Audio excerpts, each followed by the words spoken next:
السلام علیکم خواتین و حضرات۔ آج مرزا غالب کی جو غزل اس محفل میں لے کر ہم آپ کی خدمت میں حاضر ہوئے ہیں، اس کا پہلا شعر ہے: وہاں پہنچ کر جو غش آتا ہے پیہم ہم کو، صد راہ آہنگ زمیں بوس قدم ہے ہم کو۔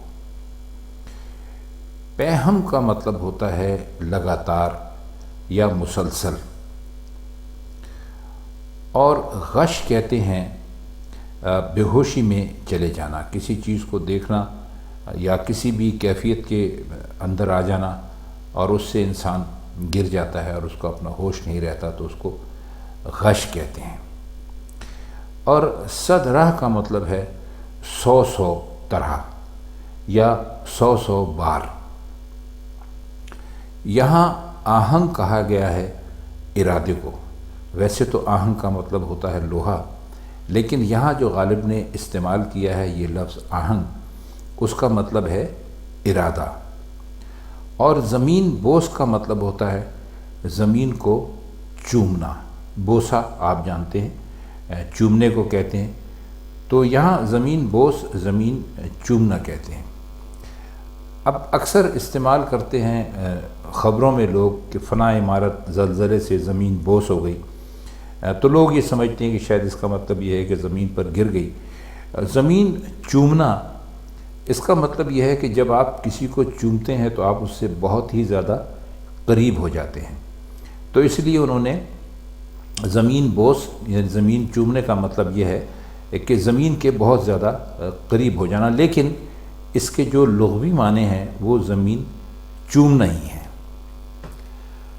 ہم آپ کی خدمت میں یہ بھی عرض کرتے چلیں کہ آج ہم یہ آدھی غزل آپ کی خدمت میں پیش کریں گے، کیونکہ اگر ہم پوری غزل کے معنی اور مطلب اور مشکل الفاظ آپ کو بتانے لگے تو یہ ویڈیو کافی طویل ہو جائے گی، لہٰذا آج آپ کی خدمت میں اس کا پہلا حصہ ہم پیش کر رہے ہیں۔ تو اس شعر کا مطلب ہماری رائے میں کچھ ایسے ہو سکتا ہے کہ محبوب کے کوچے میں پہنچ کر یا محبوب کی گلی میں پہنچ کر یا محبوب کے گھر کے سامنے پہنچ کر مجھے لگاتار غش پر غش آتے ہیں، یعنی میں اپنے قدموں کی زمین چومنے کے لیے 100 طرح ارادہ کرتا ہوں۔ اب قدموں نے محبوب کے گلی میں یا محبوب کے کوچے میں پہنچا دیا اور وہاں پہنچ کر غش آنے لگے، تو عاشق نے یہ سمجھا کہ یہ غش نہیں ہے بلکہ قدموں کے احسان سے اتنا بڑا زیر بار ہوں یا مجھ پر اتنا بڑا احسان ہے میرے قدموں کا کہ جی چاہتا ہے کہ 100 طرح ان کی زمین چوموں، کیونکہ انہی کی بدولت میں یہاں تک پہنچا ہوں، جسے میرے شوق اور میری آرزو کی معراج سمجھنا چاہیے۔ تو اپنے ہی قدموں کو چومنے کا ارادہ کر رہے ہیں، اس لیے کہ قدموں کا بڑا احسان ہے، قدموں کی بڑی مہربانی ہے کہ انہوں نے غالب کو محبوب کے گھر تک پہنچا دیا ہے۔ شعر بہت مزے کا ہے، آپ جب اس کو 2-4 مرتبہ پڑھیں گے اور جو ہم نے آپ کو مشکل الفاظ کے معنی بتائے ہیں ان معنی پر غور کریں گے تو آپ کو یہ شعر جو ہے یہ مزید اچھا لگنے لگے گا۔ اس کا اگلا شعر ہے کہ دل کو میں اور مجھے دل محو وفا رکھتا ہے، کس قدر ذوق گرفتاری ہم ہے ہم کو۔ محو وفا کا مطلب یہ کہ جو وفا میں ڈوبا ہوا ہو، اور ذوق گرفتاری یعنی گرفتار ہونے کا شوق، اور ہم کا مطلب یہاں پر ہے گرفتاری، ہم کا مطلب یہاں پر ہوگا ایک دوسرا، یعنی ایک دوسرے کے ساتھ ملے ہوئے یا باہم دیگر۔ شعر کچھ اتنا مشکل نہیں ہے، کچھ الفاظ اس میں 2-4 ایسے ہیں جو شاید آپ کو مشکل لگ رہے ہوں، تو فرماتے ہیں کہ اگرچہ وفا کے جو واجبات ہیں یا وفا کی جو قیمت ہے وہ ادا کرنے میں بڑی مصیبتیں اور بڑی پریشانیاں اٹھانا پڑتی ہیں، اور پھر بھی میں دل پر زور دیتا رہتا ہوں کہ وفا کا راستہ نہیں چھوڑنا چاہیے، اور دل مجھے سمجھاتا رہتا ہے کہ آداب وفا سے الگ مت ہونا۔ تو اسی سے اندازہ کر لیجئے کہ مجھے اور میرے دل کو باہم دیگر یعنی ایک دوسرے کو عشق میں الجھائے رکھنے کا کتنا شوق ہے۔ تو انہوں نے اس شعر میں اصل میں اپنے دل کی اور اپنی جو کشمکش ہے اس کو انہوں نے بیان کیا ہے۔ کہتے ہیں کہ مشکلات ہیں، بڑی مصیبتیں ہیں، اور لیکن پھر بھی میں اپنے دل کو سمجھاتا رہتا ہوں، اس پر زور دیتا رہتا ہوں کہ بھائی وفادار رہنا، جو ہمارا محبوب ہے اس کو کبھی نہ چھوڑنا، اور دل مجھے سمجھاتا رہتا ہے کہ بھی آداب وفا سے الگ نہ ہونا۔ تو بس یہ اندازہ کر لیجئے کہ مجھے اور میرے دل کو ایک دوسرے کو عشق میں الجھائے رکھنے کا کتنا شوق ہے، اور اس میں جو کچھ بھی اچھا برا ہو رہا ہے وہ عاشق کے ساتھ ہو رہا ہے۔ تیسرا شعر ہے، زوف سے نقش پے مور ہے طوق گردن، تیرے کوچے سے کہاں طاقت رم ہے ہم کو۔ زوف آپ کو کئی مرتبہ پہلے بھی بتلا چکے ہیں کہ کہتے ہیں کمزوری کو، اور نقش پے مور کا مطلب ہوتا ہے چونٹی کے پاؤں کا نقش، مور چونٹی کو کہتے ہیں، اور رم کہتے ہیں بھاگنے کو، فرار ہو جانے کو، یا چلے جانے کو، اور طوق کہتے ہیں، اصل میں یہ اب تو نہیں ہوتا لیکن پرانے زمانے میں ایسا ہوتا تھا کہ جو قیدی ہوتے تھے ان کے ہاتھ پیروں میں تو زنجیریں پہناتے تھے، ساتھ ہی ایک لوہے کا وزنی کڑا بھی ان کی گردن میں ڈال دیتے تھے تاکہ وہ بھاگ نہ سکیں، یعنی پوری طرح سے گرفتار کرنے کے لیے اور کسی قیدی کو بھاگنے سے روکنے کے لیے ایک لوہے کا کڑا بھی اس کی گردن میں ڈال دیتے تھے کہ اس کے بھاگنے کا کوئی امکان ہی نہ رہے۔ تو فرماتے ہیں کہ میری تو کمزوری کا یہ عالم ہے کہ چونٹی کے پاؤں کا نقش میری گردن میں طوق کی حیثیت رکھتا ہے۔ اب ذرا اس کو سمجھنے کی کوشش کیجیے۔ اول تو چونٹی آپ نے دیکھی ہوگی کہ کتنی چھوٹی ہوتی ہے، اور پھر چونٹی کا پاؤں ظاہر ہے وہ بھی اسی حساب سے چھوٹا ہوتا ہے، اور وہ جو زمین پر چلتی ہے تو اس سے جو نقش بنتا ہے اس نقش کی تو کوئی حیثیت ہی نہیں ہوتی۔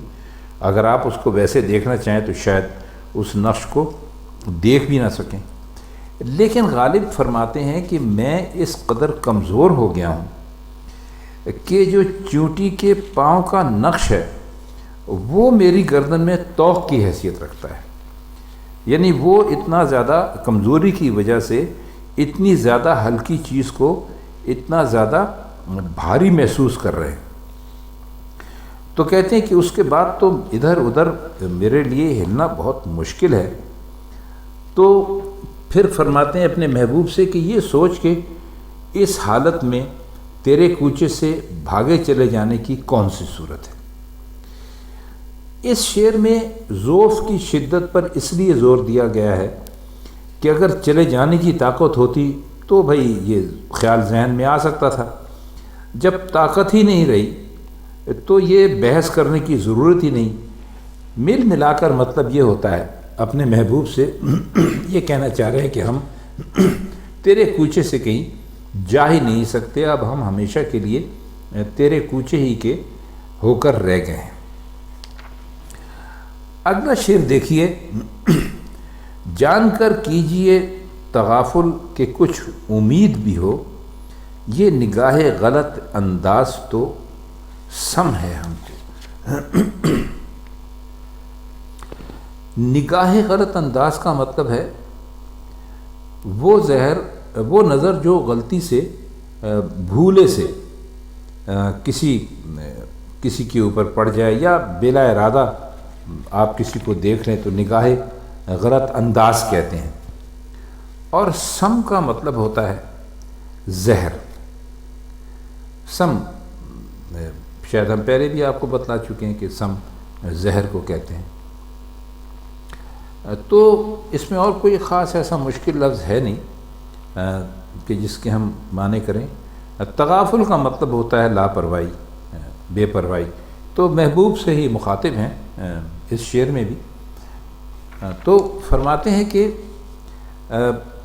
جو شناسائی یا جان پہچان ہے تو آپ اس کا سا تغافل کیجئے تاکہ دل کے لیے امید کی کوئی روشنی باقی نہ رہے۔ اور یہ آپ انجانوں کے سے انداز میں جو بے التفاتی سے بلا ارادہ جو نظر ڈال رہے ہیں، یہ ہمارے لیے زہر ہے جو ہمیں موت کا پیغام دیتی ہے۔ اب ذرا غور کیجئے، مرزا غالب نے اس شعر میں تغافل کی دو صورتیں پیدا کی ہیں۔ تغافل یعنی غفلت کی، محبوب کی طرف سے عاشق کے لیے جو غفلت ہے اس کی۔ ایک وہ جو جانے پہچانے آدمیوں سے برتا جاتا ہے، اور دوسرا وہ جو بالکل انجانے آدمیوں سے کیا جاتا ہے۔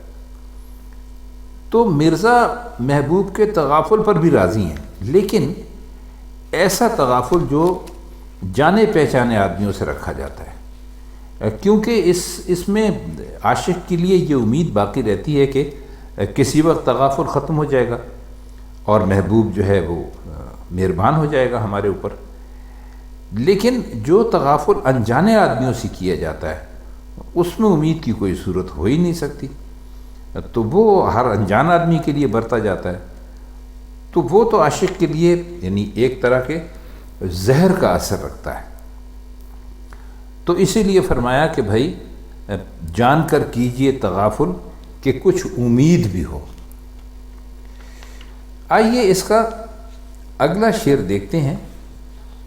رشک ہم ترہی اور درد اثر بانگ حزیں، نالائے مرغ سحر تیغ دو دم ہے ہم کو۔ اس میں ہم ترہی جو لفظ آیا ہے اس کا مطلب ہوتا ہے ساتھی، جو آپ کے ساتھ اٹھتا بیٹھتا ہو، پیتا پلاتا ہو، یا یک رنگی یا ایک جیسا ہونا۔ اور بانگ حزیں کہتے ہیں درد بھری آواز کو، غم انگیز آواز کو۔ اور تیغ دو دم کا مطلب ہے دو دھاری تلوار، یعنی ایسی تلوار جس میں دو دھاریں ہوں، اس کو کہتے ہیں تیغ دو دم۔ تو فرماتے یہ ہیں کہ صبح کو پرندہ جو فریاد اور فغاں کرتا ہے وہ میرے لیے دو دھاری تلوار ہے۔ اس کی ایک دھار تو یہ ہے کہ اس میں فریاد اور فغاں میں میرا انداز ہے اور وہی سوز ہے، یعنی جیسے میں روتا ہوں، فریاد کرتا ہوں، چیختا چلاتا ہوں، اور اس میں جو درد ہوتا ہے، اور پرندے نے بھی وہی درد اختیار کر لیا ہے جو میری فریاد اور فغاں میں پایا جاتا ہے۔ اور کہتے ہیں کہ دوسری دھار یہ ہے کہ اس کی صدا نہایت غم انگیز ہوتی ہے، اور وہ جہاں پہنچتی ہے درد کی آگ کو بھڑکا دیتی ہے۔ تو خواتین حضرات، یہ مرزا غالب کی غزل کے ابتدائی 5 اشعار تھے جن کے مشکل الفاظ کے معنی ہم نے آپ کو بتایا اور شعروں کا کچھ مطلب کرنے کی کوشش کی۔ یہ اس کا پہلا حصہ ہے۔ اس کا دوسرا حصہ لے کر انشاءاللہ ہم کل پھر آپ کی خدمت میں حاضر ہوں گے۔ تب تک کے لیے ہم چاہتے ہیں آپ سے اجازت۔ خدا حافظ۔